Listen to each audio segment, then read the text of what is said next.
யார் யாரோ வாழ்வீரே சிலுவையை கண்டீரோ, சிலுவைக்காய் பணி செய்ய வாரீரோ. கிறிஸ்துவுக்குள் பிரியமானவர்களே, மரணத்தை ஜெயித்து உயிரோடு இழந்த ஆண்டவர் இயேசு கிறிஸ்துவின் நாமத்தினாலே என்ஜிபிஎம் எஸ்எம்பிஎம் மிஷனரி இயக்கத்தின் சார்பில் எழுந்து கட்டுவோம் வாருங்கிற நிகழ்வுக்கு உங்களை அன்போடு கூட வரவேற்கிறோம். நம்முடைய ஆண்டவராகிய இயேசு கிறிஸ்து மரணத்தை ஜெயித்து உயிரோடு எழுந்த பின்பு தம்முடைய சீசர்களை பார்த்து மார்க் 16:15 உலகமெங்கிலேயும் புறப்பட்டு போங்கள், சர்வ சிருஷ்டிக்கும் இந்த நல்ல செய்தியை சொல்லுங்கள். எந்த நல்ல செய்தி? மனிதனுக்கு வாழ்க்கை மரணத்தோடு முடிந்து விடுகிறது, ஆனால் மரணத்தை ஜெயித்து உயிரோடு நான் எழுந்திருக்கிறேன், இந்த செய்தியை உலக மக்களுக்கு சொல்லுங்கள் என்று ஆண்டவராகிய இயேசு கிறிஸ்து கட்டளை கொடுத்து சென்றார். அதே அதிகாரத்தின் 16:20 நம்ம வாஸ்து பார்த்தோம்னா, இயேசு கிறிஸ்துவின் சீசர்களோடு அவர் இருந்து அவர் சொன்ன வார்த்தைகளை அடையாளங்கள் அற்புதங்கள் மூலம் நிறைவேற்றினார். அன்பானவர்களே, சென்றவிடெல்லாம் வியாதிகள் குணமாகியது, அசுத்த ஆவிகள் அலறி அடித்து கொண்டு ஓடியது, தீராத வியாதிகள் குணமானது, மரித்தோர் உயிரோடு கூட எழும்பினார்கள். இதுதான் இயேசு கிறிஸ்தவருடைய சீசர்களோடு இருந்து அவர் சொன்ன வார்த்தைகளை உறுதிப்படுத்தினார். தேவை நிறைந்த நம்முடைய இந்திய தேசத்தில் அருமையானவர்களே, விடுதலைக்காக அலைகிற ஜனங்கள், நிம்மதி இல்லாமல் அலைகிற ஜனங்கள், எனக்கு ஜாதகம் சரியில்லை, நேரம் சரியில்லை, எனக்கு விதி சரியில்லைன்னு சொல்லி நொந்து போயிருக்கிறவங்க எத்தனையோ வாலிப பிள்ளைகள் வீடுகளில் எனக்கு இன்னும் சரியான வரன்கள் வரவில்லை, என்னுடைய ஜாதகம் பொருத்தம் சரியில்லை என்று சொல்லி அருமையானவர்களே, இப்படி இந்த பொய் புரட்டலான ஜோசியக்காரர்களால் அநேகர் மாட்டி தவிக்கும்போது அருமையானவர்களே, உங்களுக்கு ஒரு விடுதலை இயேசு கிறிஸ்து வைத்திருக்கிறார். நாங்கள் இந்தியாவின் 25 மாநிலங்களில் நல்ல செய்தி அறிவிக்கிறோம். அருமையானவர்களே, இந்த செய்திகளை கேட்டு மனம் திரும்பி ரட்சிக்கப்படுகிறவர்கள் அநேகர். எங்களுடைய பணித்தளங்களில் ஏராளமான அற்புதங்கள் நடைபெறுகிறது. பாருங்கள், ஒரு முறை ஒரு கிராமத்தில் இயேசு கிறிஸ்துவை குறித்த படகாட்சியை போட்டு கொண்டிருக்கும்போது ஒரு சகோதரி அப்படியே எழும்பி நின்றார்கள். ஐயோ, இந்த இயேசுவை எனக்கு வேணும்னு சொல்லி கத்த ஆரம்பித்தார்கள். என்ன பிரச்சனைன்னு சொல்லி பார்த்தீங்கன்னா, அவங்களுக்கு ஜாதகம் சரியில்லை, செவ்வாய் தோஷம் இருக்குது, அவங்க கல்யாணம் பண்ணால் புருஷன் செத்து போயிடுவார். அதனால் ஊர் மக்கள்லாம் தேர்ந்து அந்த பிள்ளைக்கு என்ன தீர்மானம் போட்டாங்கன்னா, நீ அங்கே இருக்கிற தேவதைகள் கோயிலில் போய் நீ அங்கே சேவை செய்யணும், அங்கே இருக்கிற பூஜாரிகளுக்கு நீ வைப்பாட்டியாக இருக்கணும், இதுதான் அவங்க போட்ட தீர்ப்பு. ஆனால் இந்த பிள்ளைக்கு அப்படி ஒரு அலக்களிக்கான வாழ்க்கை போகிறதுக்கு மனசு கிடையாது. என் அன்புக்குரியவர்கள், இப்படி ஏக்கத்தோடு இருந்த பிள்ளைக்கு தான் அன்றைக்கு இயேசு கிறிஸ்து அருமையானவர்களே கையுங்களவுமாக பிடிக்கப்பட்ட ஒரு விபச்சார ஸ்திரிக்கு விடுதலை கொடுத்த அவள் பார்க்கிறாள். பார்த்த உடனே இந்த இயேசு எனக்கும் வாழ்வு தருவார் என்று சொல்லி விசுவாசத்தோடு எழும்பி நின்றார்கள், கர்த்தரை ஏற்றுக்கொண்டார்கள். அந்த ஒரு சகோதரிக்காக ஒரு ஆராதனை குழு அங்கே உருவாக்கப்பட்டது. விளைவு என்னன்னு சொல்லி பார்த்தீங்கன்னா, அந்த ஆராதனைக்கு பலர் வர ஆரம்பித்தார்கள். அங்கே வந்த அந்த சகோதரியுடைய இனத்தை சார்ந்த ஒரு சகோதரரை அவரை திருமணம் செய்து கொண்டார்கள். இன்னைக்கு பிள்ளைகள் சந்தோஷமாக குழந்தையோடு இருக்கிறார்கள். சரியா? இயேசு கிறிஸ்து ஜாதகத்தை மாற்றுகிறவர். நீங்கள் என் கூட வந்தீங்கன்னா நான் இதெல்லாம் கூட்டு போய் நான் காட்டுவேன். என் அன்புக்குரியவர்களே, நம்முடைய ஆண்டவராகிய இயேசு கிறிஸ்துவினுடைய இந்த நல்ல செய்தி நம்முடைய இந்திய தேசத்தவர்களுக்கு தேவை. இந்தியாவில் இந்த செய்தி அறிவிக்கிறதற்காக 270 ஃபுல் டைம் மிஷனரிஸ் எங்களோடு இருக்கிறார்கள். இன்னும் 450க்கு மேற்பட்ட அப்ளிகேஷன் எங்களுடைய கரங்களில் காத்திருக்கிறது. அருமையானவர்களே, இதுவரையிலும் செய்த ஊழியத்தின் விளைவாக சுமார் 9120 பேர் இயேசு கிறிஸ்துவை சொந்த இரட்சகராக ஏற்றுக்கொண்டு முதல் தலைமுறை கிறிஸ்தவர்களாக சுமார் 895 கிராமங்களில் இயேசு கிறிஸ்துவை ஆராதிக்கிறார்கள். என் அன்பானவர்களே, இதுவரையிலேயும் 75 ஆலயங்கள் கட்டி கர்த்தருக்கு மகிமையாக அதை பிரதிஷ்டை செய்வதற்கு ஆண்டவர் உதவி செய்திருக்கிறார். இன்னும் 25 இடங்களில் ஆலய வேலைகள் நடந்து கொண்டிருக்கிறது. இந்த மாத இறுதியில் பஞ்சாப்லேயும் அதை தொடர்ந்து குஜராத்திலேயும் 5 ஆலயங்கள் பிரதிஷ்டை இருக்கிறது. ஜோமனி இடங்க அருமையானவர்களே, இந்த நாட்டில் 4 லட்சம் கிராமங்களில் ஆலயம் கிடையாது. ஒவ்வொரு கிராமங்கள்லையும் ஆலயத்தை கட்டி எழுப்ப வேண்டும். ஒரு கிராமத்துக்கு ஒரு ஆலயம் போயிட்டால் அந்த கிராமத்துக்கு லைட் வரும், அந்த கிராமத்துக்கு ஹெல்த் சுகாதாரம் வரும், அந்த கிராமத்தில் இருக்கிற அசுத்தாவிகள் துரத்தப்படும், அந்த கிராமத்தில் அநேகர் விடுதலை பெறுவார்கள். ஆகவே தான் கிராமங்கள் தோறும் ஆலயம். பள்ளிக்கூடம் போகாத பிள்ளைகள் பள்ளிக்கூடம் போக ஆரம்பிச்சிருவாங்க. கவலையோட கண்ணீரோடு இருக்கிறவர்களுக்கு ஒரு விடுதலை கிடைக்கிற இடம் தான் தேவாலயம். பார்த்துக்குங்க அருமையானவர்களே, வளர்ந்து வருகிற இந்த ஊழியத்தில் அந்த குழந்தைகள், விசுவாச குழந்தைகளுக்கு 7 இடங்களில் விடுதிகளை வைத்து நடத்தி கொண்டிருக்கிறோம். இந்த விடுதிகளில் அவனுடைய கிருபையினாலே 458 குழந்தைகள் படித்து கொண்டிருக்கிறார்கள். பகல் நேர பராமரிப்பு, இன்னும் டியூஷன் சென்டரில் 22 இடங்களில் நடக்கிற டியூஷன் சென்டர் மூலமாக 700க்கும் மேற்பட்ட குழந்தைகள் இயேசுவை அறிகிற அறிவிலே வளர்ந்து வந்து கொண்டிருக்கிறார்கள். என் அன்புக்குரியவர்களே, நம்முடைய தலைமுறையிலேயே நம்முடைய இந்திய தேசத்தவர்களுக்கு இந்த நற்செய்தி அறிவிக்க வேண்டும். இந்தியாவின் கிராமங்களிலே சபைகளை உருவாக்க வேண்டும். ஒவ்வொரு மாதமும் 300லிருந்து 400 பேர் திருமுழுக்கு எடுக்கிறார்கள். இந்த எண்ணிக்கை அதிகரிக்கிறதற்காக அன்புக்குரியவர்களே, கிராமங்கள் தோறும் பயிற்சிகள் நடத்தி கொண்டிருக்கிறோம். நம்முடைய ஒவ்வொரு விசுவாசியும் ஒரு டிசைபிள் சீசனாக மாறி நல்ல செய்தி அறிவிக்க வேண்டும். மிஷினரிகளுக்கு என்ன தரிசனம்னா, என்னை கேளும், ஜாதிகளையே சொந்தமாக தருவேன்னு சொல்லியிருக்கிறார் இல்லையா? ஜாதிகளை நாம் இயேசுவுக்காக நான் எழுப்ப வேண்டும். என் அன்புக்குரியவர்களே, இந்த நல்ல முயற்சிகளுக்காக நீங்களும் ஜோமனிக்கிடுங்கள். இந்த நாட்களில் VBS இந்தியாவின் பல பகுதிகளில் நடைபெறுகிறது.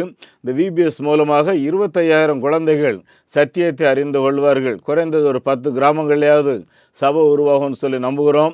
இந்த ஒரு VBS நிகழ்வை நீங்கள் ஸ்பான்சர் பண்ணுறதற்கு 2,000 ரூபாய் தேவை. அருமையானவர்களே, ஒரு மிஷினரியை நீங்கள் ஸ்பான்சர் பண்ணுவதற்கு 3,000 ரூபாய் தேவை.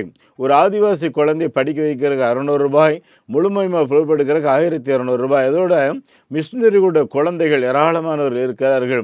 ஒவ்வொரு வீட்லேயும் ஐயோ எங்கள் குழந்தைகளை படிக்க வைக்க முடியல, எங்களுக்கு உதவி செய்யுங்கன்னு சொல்லி இந்த மிஷினரிகள் கேட்குறாங்க. என் அன்புக்குரியவர்களே, நல்ல ஸ்கூலில் நல்ல காலேஜில் இந்த குழந்தைகளை படிக்க வைக்கணும். எங்களுக்கு கல்வி நீதி நிறையா தேவை இருக்குது. ஜோமனிடுங்க. ஒரு மிஷினரிகளுடைய குழந்தைக்கு 1000 ரூபாய் ஸ்பான்சர்ஷிப் வாங்குகிறோம். ஆலயங்கள் கட்டுவதற்கு பெரிய பக்கா ஆலயம் 8 லட்சம் ரூபாய், அருமையானவர்களே 7 லட்சம் ரூபாய், 600 ஸ்கொயர் ஃபீட்டில் 5 லட்சம் ரூபாய் வாங்குகிறோம். 3 லட்சம் ரூபாய்க்கு கச்சா ஆலயங்கள் கட்டுகிறோம். இந்த ஆலயங்களில் மக்கள் திரளாக வந்து ஆண்டவரை ஆராதிக்கிறார்கள். நீங்களும் இந்த காரியங்களுக்காக ஜோமனி எடுங்க.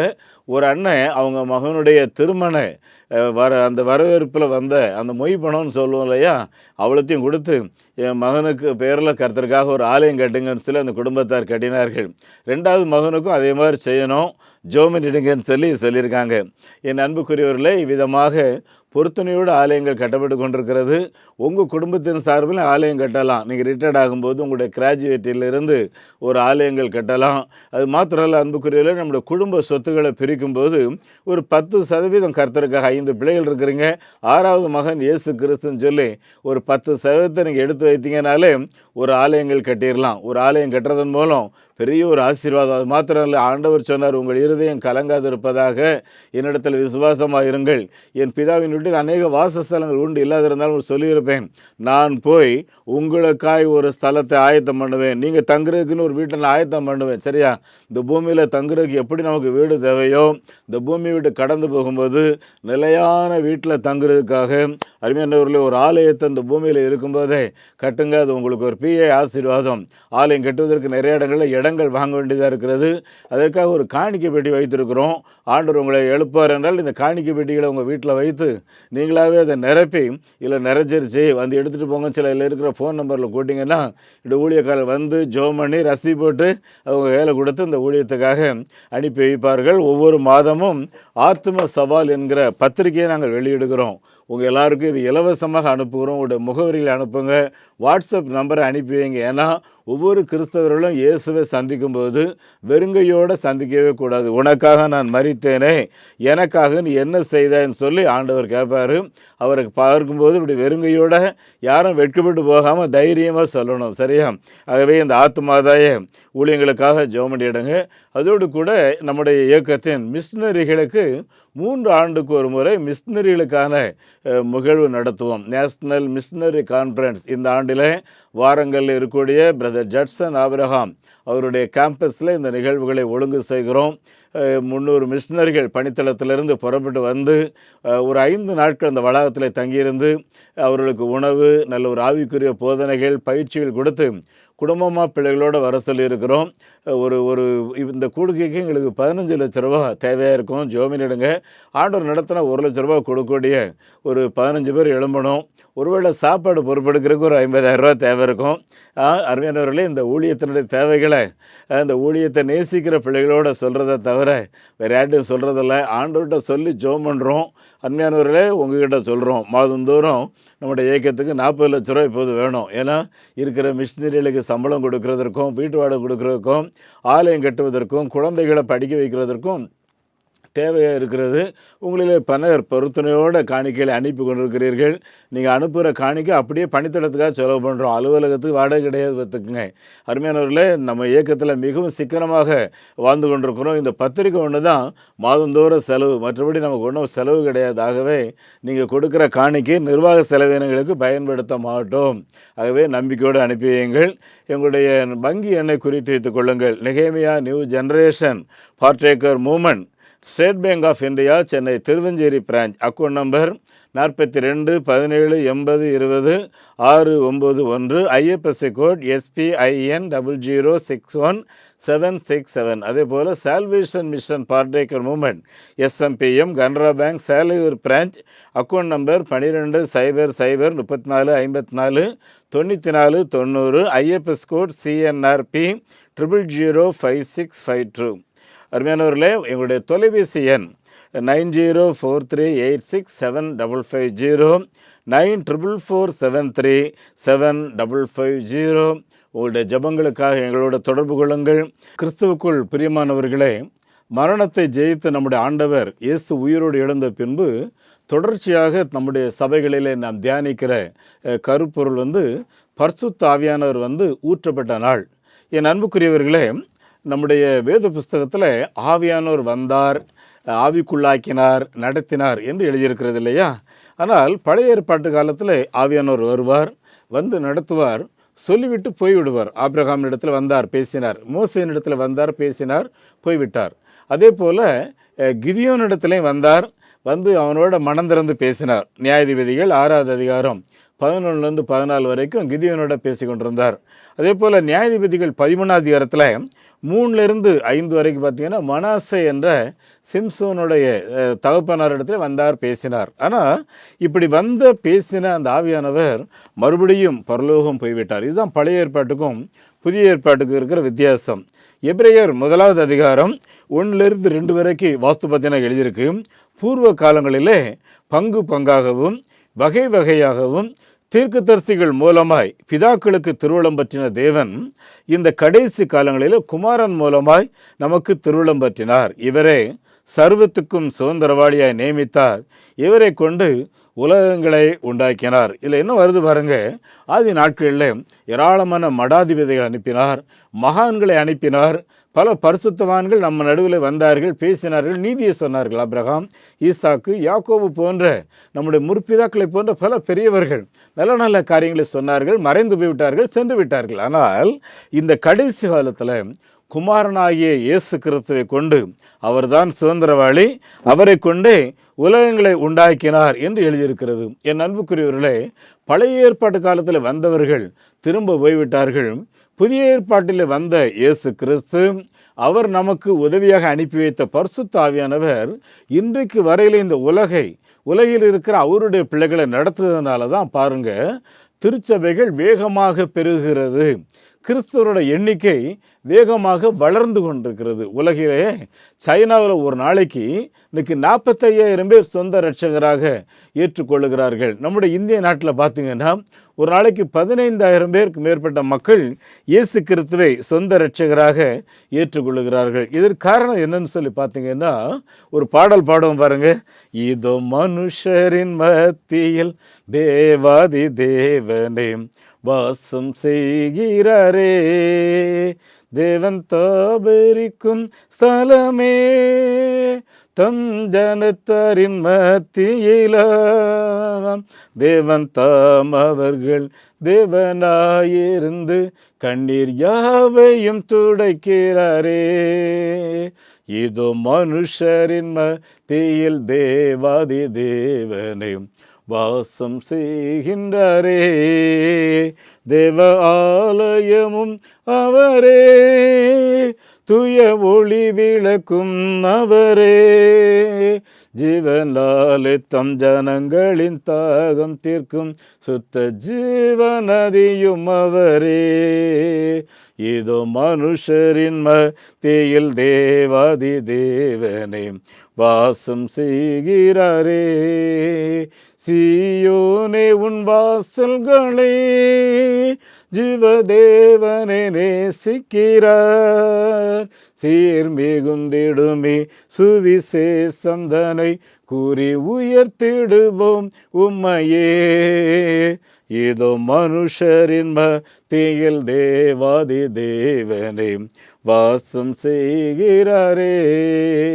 முன்னோடியாயே சுபரன் மூளை கல்லாகி சியோனிலே வாசம் செய்திடும் உன்னத சிகரமதை வாஞ்சியோடு நம் நாடிடுவோம். பிரியமானவர்களே, நம்முடைய ஆண்டவராகிய இயேசு கிறிஸ்து இந்த பரிசுத்த ஆவியானவரை நம்ம மேலே ஊற்றி நம்மோடு கூட இருக்கும்படி அவர் வந்ததுனால அவர் சொன்னார், இதோ உலகத்தின் முடிவு பரியந்தமும் சகல நாட்களில் நான் உங்களோடு கூட இருக்கிறேன் சொல்லிவிட்டு, வானத்திலையும் பூமியிலையும் எனக்கு சர்வ அதிகாரமும் கொடுக்கப்பட்டிருக்கிறது, எனக்கு கொடுக்கப்பட்ட அதிகாரத்தை உங்களுக்கு நான் கொடுக்கிறேன், ஆகவே உலகமெங்கிலேயும் புறப்பட்டு போங்கள் என்றார். என் அன்புக்குரிய ஆண்டுடைய பிள்ளை, நம்முடைய ஆண்டவர் சொன்னதை சொன்னபடியே செய்கிற தெய்வம்.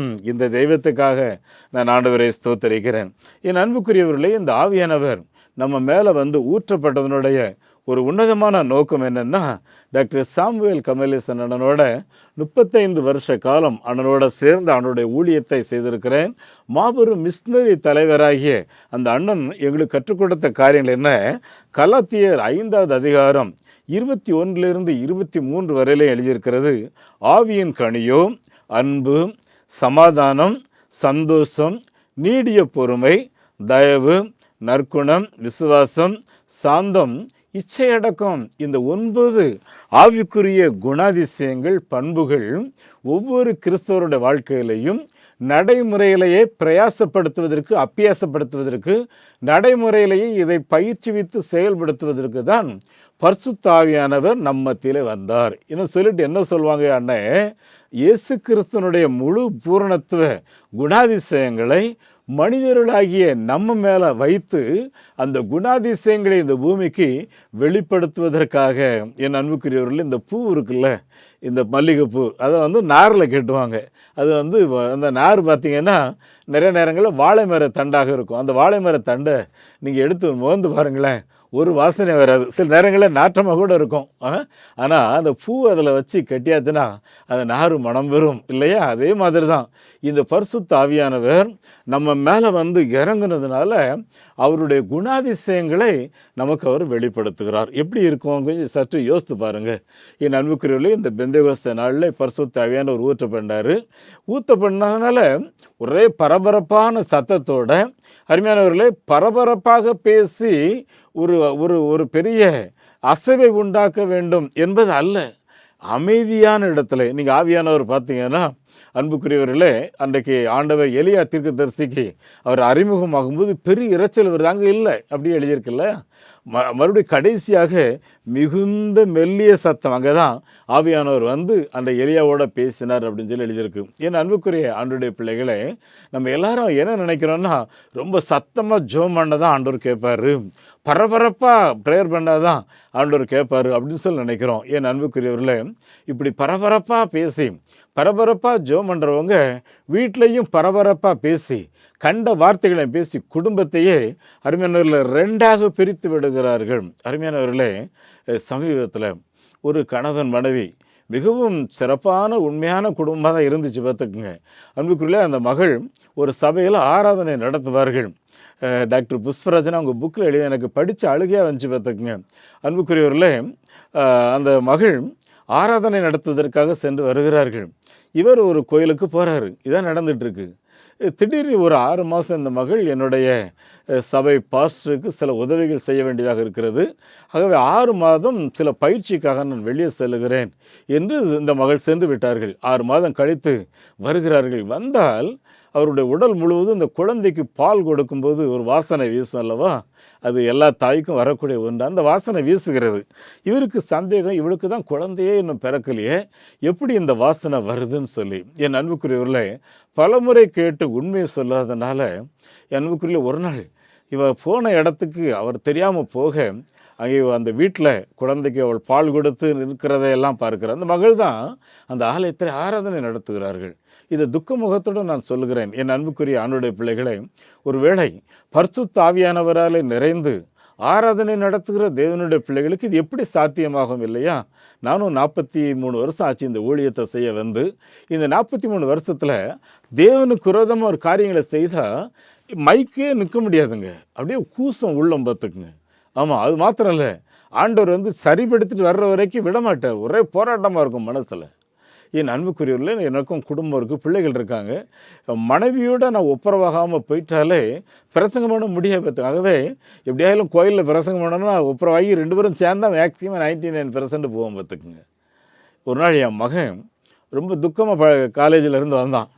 என்னென்னு கேட்டேன். ஒன்றும் இல்லை அன்னைக்கு போகும்போது அம்மாட்ட சிலுவை வாங்காமல் அம்மா திட்டினாங்களே, அதனால கோபத்தில் போயிட்டேன். போயிட்டா ஒரே போராட்டம், படிப்பே எனக்கு யாரில்லை எனக்கு. முதல்ல அம்மாட்ட நீ சண்டை போடாமல் தான் நான் போகணும், என்ன தான் திட்டினாலும் சரி அம்மாட்ட ஆசீர்வாதம் வாங்கிட்டு தான் போகணும் அப்படின்னா. என் அன்புக்குரியவர்களே, நான் இதை எதற்காக மத்தியில் சொல்கிறேன் என்றால், நம்முடைய பரிசுத்த ஆவியானவர் தெய்வ குணாதிசயங்களை, தெய்வ பண்புகளை இந்த உலகத்திற்கு வெளிப்படுத்துகிறதற்காக வந்தவர் பார்த்துக்குங்க. ஒரு நாள் ரேஷன் கடையில் பயங்கர சண்டை. இந்த சண்டையை போடுகிறவங்க பார்த்திங்கன்னா ஒரு கோயிலில் உபவாச ஜெபத்தை நடத்துகிறவங்க. இதில் என்ன பிரச்சனைனா, அன்றைக்கி சண்டை நடத்திட்டுருக்கு, ஜெபத்துக்கு நேரம் ஆயிடுச்சு. ஒரு சகோதரி சொல்கிறாங்க, அம்மா ஜெபத்துக்கு நேரம் ஆயிடுச்சு. அந்த மக சொல்கிறாங்க, நான் போய் அந்த ப்ரேயரை முடிச்சுட்டு வந்துட்டு உன்ட்ட நான் பேசிக்கிறேன்னு சொல்லி. என் அன்புக்குரியவர்களே, இது நான் சொல்கிற ஒரு காரியம் இப்படி தான் நிறைய இடங்களில் நடக்குது பார்த்துக்குங்க. என் அன்பானவர்களே, சற்று யோசிங்க. நம்ம குடும்பத்தில், நம்ம பிள்ளைங்க வாழ்க்கையில் இந்த பரிசுத்த ஆவியானவரை நம்ம வந்து அவருடைய தெய்வீக பண்புகளை வெளிப்படுத்துகிறோமா? இல்லைன்னா நிறைய வரங்கள் கொடுத்துருக்காரு. எனக்கு பாட்டு பாடுற தாளந்து, எனக்கு ஜெபம் பண்ணுற தாளந்து, எனக்கு அசுத்தாவிகளை துரத்துக்கிற தாளந்து, இதெல்லாம் தேவைதான். ஆனால் அவருடைய குணாதிசயத்தை வெளிப்படுத்தலைன்னா, இயேசு கிறிஸ்துனுடைய சீசர்கள் இயேசுவினிடத்தில் வந்து சொல்கிறாங்க, ஆண்டவரே உம்முடைய நாமத்தில் அசுத்தாவிகள் ஓடியது, நிறைய வியாதிகள் குணமாயிற்று, குஷ்டரோகிகள் சுத்தமானார்கள், குருடர்கள் பார்வை அடைந்தார்கள் அப்படின்னு சொன்ன உடனே இயேசு அவங்கள டிஸ்கரேஜ் பண்ணணும்னு விரும்பலை. மாற என்ன சொல்கிறாரு, ஆண்டவரே நீர் இந்த குழந்தைகளுடைய வாயிலே நீர் மகிமைப்படுத்தினால உங்களை நான் ஸ்தோத்தரிக்கிறேன் அப்படின்னு சொல்லி அவர்களை உற்சாகப்படுத்திட்டு என்ன சொல்கிறாரு, தம்பி இயேசுவின் நாமத்தினால அசுத்தாவி ஓடினக்கா சந்தோஷப்படாதீங்க, உங்கள் பேர் ஜீவ புஸ்தகத்தில் எழுதப்பட்டிருக்கு பார்த்தீங்களா, அதுக்காக சந்தோஷப்படுங்க. என் அன்பான தேவனுடைய பிள்ளையை, உங்கள் புஸ்தகம், உங்கள் பேர் ஜீவ புஸ்தகத்தில் எழுதப்பட்டிருக்கிற யோசித்து பாருங்கள். நான் மிஷினரி ஊழியத்தில் இருக்கிறேன்.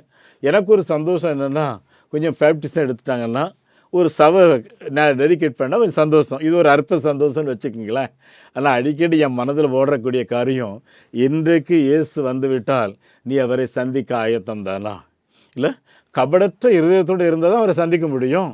உள்ள 1000 குழப்பத்தை வச்சுக்கிட்டு, 1000 ஊழலை வச்சுக்கிட்டு, பொய் புரட்டலை வச்சுக்கிட்டு எப்படிங்க அவரை சந்திக்க முடியும்? என் அன்புக்குரிய ஆண்டவருடைய பிள்ளைகளை, டெய்லி நான் ஜெபம் பண்ணுற, ஆண்டவரே இந்த உலகத்தில் எதை வேணாலும் நான் இழந்து போகிறதுக்கு ரெடியாக இருக்கேன், ஆனால் உங்கள் ராஜ்யம் அது இழந்து போகிறதுக்கு ஆயத்தமாக நான் இல்லை. ஆகவே ஒவ்வொரு நாளும் கரைபடாதபடி என்னை காத்துக்கொள்ளும். என் அன்புக்குரியவர்களே, நம்முடைய ஜீவியத்தின் மூலம், நம்முடைய வாழ்க்கையின் மூலம் ஒளி விளக்காக திகழ்வதற்கு தேவன் நமக்கு அருள் புரிய வேண்டும். அது ஒரு வியாபாரிகள் மாநாடு பார்த்துக்குங்க. அதில் 3 வியாபாரிகளுக்கு சிறப்பு அவார்டு கொடுக்க போகிறாங்க. ஆகவே 3 பேரும் வேகமாக அந்த ப்ரைஸ் வாங்குறதுக்காக ஓடிக்கிட்டு இருக்காங்க. அந்த ஓடிக்கிட்டு இருக்கிற வேகத்தில் பக்கத்தில் ஒரு அம்மா நிறைய அந்த பழங்கள், மாம்பழங்கள் ஒரு கூடையில் வச்சுருந்தாங்க. எப்படியோ கீழே கொட்டிருச்சு. இவங்களுக்கு நம்ம கால் பட்டு தான் அது கொட்டியிருக்கோம் அப்படிங்கிற நினைவில் இல்லை, மற்ற எல்லாரும் ஓடிட்டாங்க.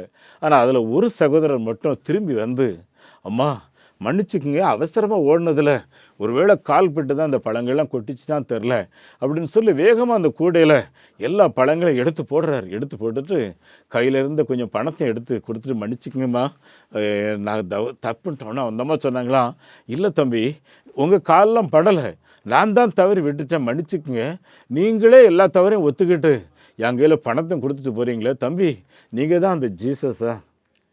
என் அன்புக்குரிய ஆண்டவருடைய பிள்ளைகளை, இயேசுவை இந்த உலகத்திற்கு நம்ம எப்படி வெளிப்படுத்த போகிறோம் சொல்லி கொஞ்சம் யோசித்து பாருங்கள். என் அன்புக்குரிய ஆண்டவருடைய பிள்ளைகளை, பரிசுத்த ஆவியானவர் நமக்கு வந்து ஊற்றப்பட்டதுன்ற நோக்கமே இந்த பரிசுத்த தேவனுடைய வசனத்தை நம்முடைய இருதயத்துக்குள்ளே வைத்து அதை பின்பற்றுறது தான். பார்த்துக்குங்க, நிறைய நேரங்களில் நல்லது செய்யணும்னு நினைக்கிறோம், ஆனால் முடியல. ஒரு தீமை கூட செய்யாதுன்னு நினைக்கிறோம், ஆனால் மறுபடியும் தீமை தான் செய்கிறோம். இதுதான் மனித சுபாவம். ஆனால் தெய்வ ஆவியானவர் மாத்திரம்தான் நம்மை சரியான பாதையில் நடத்த முடியும். பவுல் ரோமாவரி திருச்சபைக்கு அவரையே மையப்படுத்தி ஒரு கடிதம் எழுதுகிறார். அந்த கடிதத்தில் ரோமர் 7வது அதிகாரம் 14 25 வரைக்கும் வாசிக்கிறேன், கவனிங்க. மேலும் நமக்கு தெரிந்திருக்கிறபடி நியாயப்பிரமாணம் ஆவிக்குரியதாக இருக்கிறது. நானும் பாவத்துக்கு கீழாக விற்கப்பட்டு மாம்சத்துக்குரியவனாக இருக்கிறேன். எப்படியானால் நான் செய்கிறது எனக்கே சம்மதி இல்லை. நான் விரும்புகிறதை செய்யாமல் நான் வெறுக்கிறதையே செய்கிறேன். இப்படி நான் விரும்பாத செய்கிறவனாக இருக்க நியாயப்பிரமாணம் நல்லதென்று ஒத்துக்கொள்கிறேன். ஆதலால் நான் அல்ல, எனக்குள் வாசமாக இருக்கிற பாவமே அப்படி செய்கிறது. அது எப்படி என்றால், அதாவது என்னிடத்தில் என் மாம்சத்தில் நன்மை வாசமாக இருக்கிறதில்லை என்று நான் அறிந்திருக்கிறேன். நன்மை செய்ய வேண்டும் என்கிற விருப்பம் என்னிடத்தில் இருக்கிறது, ஆனால் நன்மை செய்வதோ என்னிடத்தில் இல்லை. ஆதலால் நான் விரும்புகிற நன்மை செய்யாமல் விரும்பாத தீமையே செய்கிறேன். அந்தபடி நான் விரும்பாத நான் செய்தால் நான் அல்ல, எனக்குள் வாசமாக இருக்கிற பாவமே அப்படி செய்தது. அப்படியானால் நன்மை செய்ய விரும்புகிற என்னிடத்தில் தீமை உண்டென்று ஒரு பிரமாணத்தை காணுகிறேன். உள்ளான மனுஷனுக்கு ஏற்றபடி தேவனுடைய நியாய பிரமாணத்தின் மேல் நான் பிரியமாக இருக்கிறேன். ஆகிலும் என் மனதின் பிரமாணத்துக்கு விரோதமாய் போராடுகிற வேறொரு பிரமாணத்தை என் அவைகளில் காண்கிறேன். அது என் அவைகளில் உண்டாயிருக்கிற பாவ பிரமாணத்துக்கு என்னை சிறையாக்கி கொள்கிறது. மிகவும் நிர்பந்தமான மனுஷன் நான். யார் இந்த மரண சரணத்திலிருந்து என்னை விடுதலையாக்குவார்கள் என்று சொல்லி பவுல் ஒரு அங்கலாய்ப்போடு கூட கதறுகிறார். சொல்லிட்டு கீழே என்ன சொல்றாரு, நானும் நம்முடைய கர்த்தராகிய இயேசு கிறிஸ்துவை நான் ஸ்தோத்தரிக்கிறேன். என் மனதிலே தேவனுடைய நியாய பிரமாணத்துக்கும் மாம்சத்தினாலே பிரமாணத்திற்கும் நான் ஊழியம் செய்கிறேன். என் அன்புக்குரிய தேவனுடைய பிள்ளைகளை, இந்த தேவனுடைய ஆவியானவர் நமக்குள்ளாக இருந்தால் மாத்திரம்தான் நம்ம நன்மை செய்ய முடியும். நன்மை மாத்திரமல்ல, பிரயோஜனமான வாழ்க்கையும் செய்ய முடியும். ஆகவே தேவனுடைய ஆவியானுடைய நடத்துதலுக்கு உங்களை ஒப்புக்கொடுங்கள். அவர் தாமே தம்முடைய கிருபைகளை உங்களுக்கு தந்தருள்வாராக. உங்களுக்கு நான் ஜெபிக்க விரும்புகிறேன். நல்லாவி ஊற்றும் தேவா, நற்கனி நாந்தர நித்தம் துதி பாட நல்லாவி ஊற்றும் தேவா, நல்லாவி ஊற்றும் தேவா. மெத்த அசுத்தனானே சுத்தாவி கொண்டனையே, சுத்தம் வைத்தென்றும் சுத்தம் செய்வீரே சத்திய பரிசுத்தனே. நல்லாவி ஊற்றும் தேவா, ஆவியின் கனி 9 மேவி நான் தந்திடவும், ஜீவியமெல்லாம் புவி மீதிலே சுவிசேஷ பணியாற்றவும். நல்லாவி ஊற்றும் தேவா, பாவம் செய்யாதிருக்க பாரில் சாட்சி பகர, பார் மீட்க வந்த பரமனையே பாரோர்க்கு எடுத்துரைக்க. நல்லாவி ஊற்றும் தேவா. ஆம் பிதாவே, இந்த நல்ல ஆவியானவராலே நிரம்பி இருந்து இந்த பூமியில் இந்த ஊழியத்தை செய்து முடிக்கும்படி, இந்த பூமியில் உமக்கு சாட்சியாய் வாழும்படி, இந்த பூமியில் உம்மை எல்லா இடங்களிலேயும் மகிமைப்படுத்தும்படி ஆவியானவரே அனுகூலம் பாராட்டும். நீர் மறுக்கக்கூடாது நம்முடைய அன்பு குமாரன் இயேசு கிறிஸ்து நாமத்தில் ஜெபங்கேளும் பிதாவே, ஆமேன். நம்முடைய ஆண்டவர் இயேசு கிறிஸ்துவனுடைய கிருபையும் பிதாவாகிய தேவனுடைய அன்பும் பரிசுத்த ஆவியானவரின் பிரசன்ன நடத்தல் ஆசீர்வாதம் நம் அனைவரோடும் தங்கியிருப்பதாக. ஆமேன். வைத்துக் கொள்ளுங்கள். நெகேமியா New Generation Partaker Movement, State Bank of India, Chennai Thiruvancheri branch, account number 42 17 80 20 691, IFSC code SPIN 0061767. அதே போல் Salvation Mission Partaker Movement SMPM Canara Bank Selaiyur branch, account number 12 00 34 54 94 90, IFS code CNRP 005652. அருமையானவர்களே, எங்களுடைய தொலைபேசி எண் 9043867550, 9447375550. உங்களுடைய ஜபங்களுக்காக எங்களோட தொடர்பு கொள்ளுங்கள். இந்த மாபெரும் நற்செய்தி பணியில் ஒரு ஆதிவாசி குழந்தைய நீங்கள் 600 ரூபாய் கொடுத்து படிக்க வைக்கலாமே, உங்களால் ஏன்ற கோயை கொடுத்து ஒரு ஆலயங்கள் கட்டுவதற்கு தீர்மானம் எடுக்கலாமே, உங்களுடைய பங்குகள் என்ன?